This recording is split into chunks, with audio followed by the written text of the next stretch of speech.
During a PhD, alongside actually trying to do your research, you've got to deal with all of these negative feelings that kind of bubble up from inside. They're persistent, you don't often know where they come from, but here are the best ways to deal with those worst feelings that you'll experience through your PhD and also in an academic career anyway.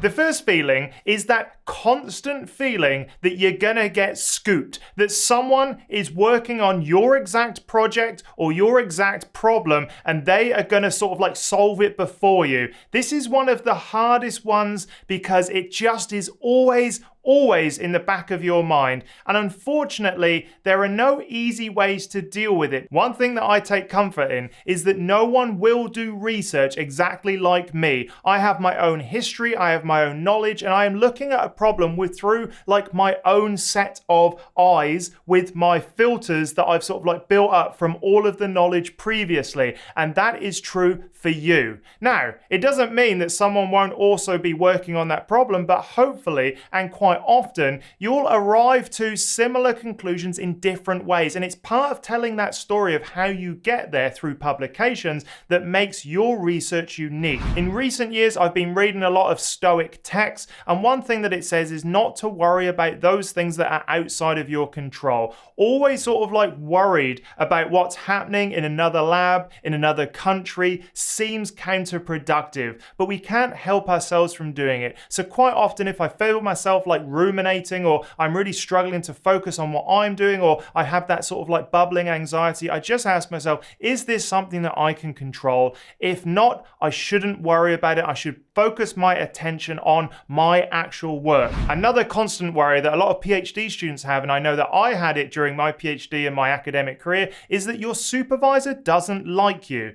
That is something that's very hard to kind of navigate because you don't want to ask them outright, right? You don't want to be like, hey, do you not like me? Now, trust me, I think that a lot of the kind of feelings that we get from supervisors is just the fact that they're in their own bubble, in their own head, worried about their own careers, worrying about getting money, worrying about teaching, worrying about admin, worrying about their own kind of like competition in the academic world. And a lot of the time we perceive that as it being about us. And in my experience, almost all the time, it is more about the supervisor's state of mind rather than something I've done to that supervisor. So a lot of the time, just speaking to your supervisor, making sure that you have regular contact, asking them for critical feedback when you want critical feedback, asking them for, what they're feeling about the project, how they think it's going, all of that will often just reveal to you that they're not really thinking about you. They're actually thinking about some other stuff that's annoying them, and it's coming across as them being annoyed at you. That being said, there are a load of really horrible researchers who will use manipulation tactics, that will bully you, that will use sort of like highly competitive, high pressure environments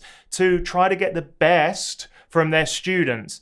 This is normally less about the individual, but more about the culture of the lab that's being built up. So if you notice that in your lab, everyone's stressed, everyone's really sort of like worried about what the supervisor will say, once again, it's not about you, it's about the supervisor and their management style. It's not nice, and it's probably best to avoid those sort of labs altogether unless you really sort of thrive on that pressure and that highly competitive environment. Another thing I like to do is get a mentor. I have seen a huge amount of benefit from actually just approaching someone outside your immediate academic bubble and asking them for mentorship. That way you can catch up for a coffee every couple of weeks, every month. Just go there and say, hey, I've noticed this, this, and this. And trust me, a lot of time they say, oh yeah, I've dealt with that in the past. This is the problem. It's nothing to do with you. And having that extra kind of like independent person outside of your academic bubble to give you advice is really helpful. So seeking mentorship can be very, very valuable.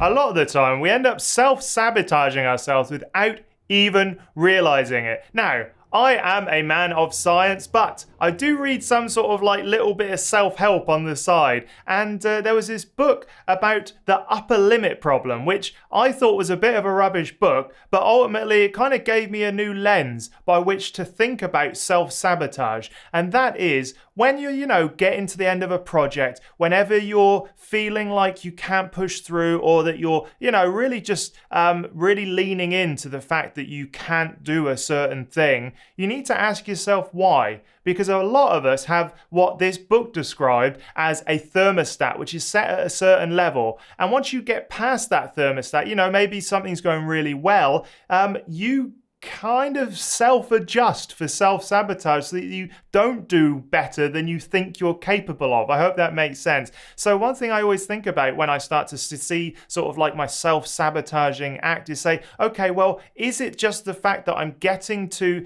the top of my thermostat and I'm trying to push my own sort of like capability and my own success down a little bit because I'm more comfortable here than up here. I expect my life to always be at this kind of level, but at the moment I'm doing really well. And oh no, okay, it's time to self-sabotage and bring that down. And it's really helped me kind of push past a couple of those mental blocks when I think, well, why am I doing this? There's no real reason for me to do this. I need to just sort of like be a little bit tough with myself and say, you do deserve this and this and this. You are capable of doing this, this and this, and just push through all of those kind of like those limiting beliefs that we all build up around who we are, what we do, and what we're capable of. There's a toxic trait that I think a lot of academics are prone to, and that is they are relieved when a certain task is over or they achieve a certain goal rather than being happy. And it's kind of endemic in the academic world. That is, when you get a paper published, for example, or you get a grant, the thing is not to be like, yes, I did it, but rather a lot of people are just like, oh, thank God that's over.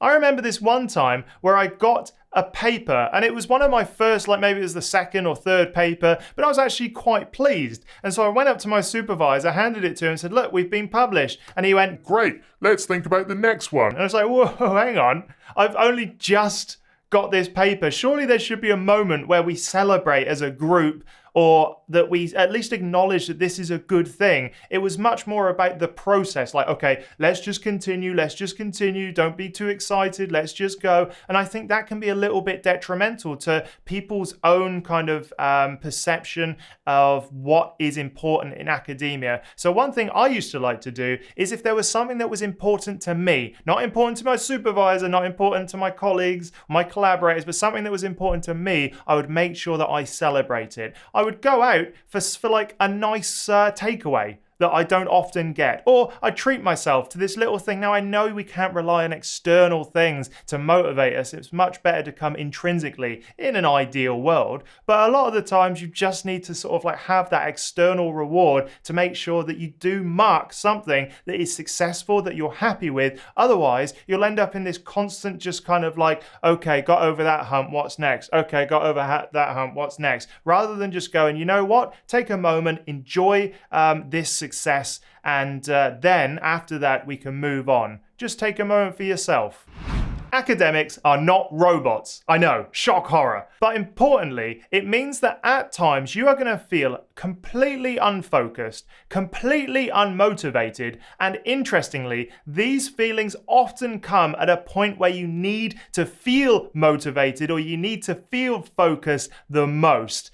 And one thing I often found was that these feelings would come around towards the end of a project and I was just over it. And I think that is important to note, is that we are not just this sort of like a machine that you can turn on, that you sort of set at 10 and it just cruises along. We are human, and so you're going to have up days and down days. And I really found that there's really two ways that I can deal with this. The first way is really tough, right? There's no harm in being tough with yourself every so often, just saying, you know what, suck it up, just do the work, sit down. And I often found that I could do this undistracted at the beginning of the day. So if I felt unmotivated, the first thing I would do when I got in, I wouldn't do emails, I wouldn't speak to people, I sometimes wouldn't even get a cup of coffee. I would just go and sit at my computer and be like, all right, I'm going to set a timer for half an hour, whatever it is, and I'm just going to work. And that kind of idea of deep work can kind of come from that. But importantly, importantly, when you're feeling unmotivated, sometimes you just got to be tough with yourself.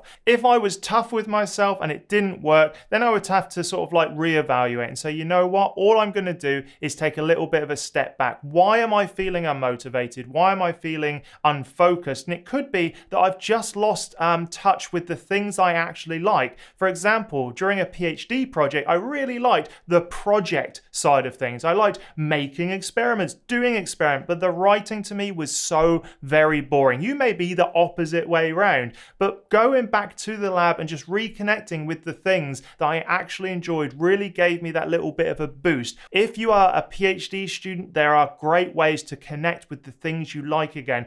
Things that I really liked, like I said, was research, but also teaching.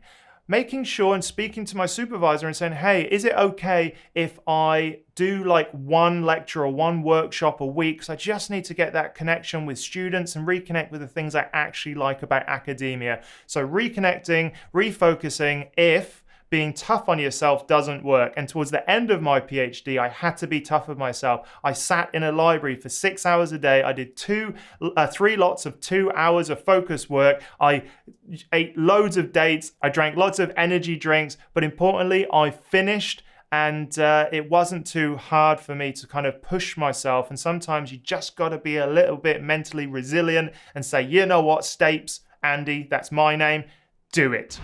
If you liked this video, remember to go check out this one where I talk about how to stop feeling stuck during your PhD.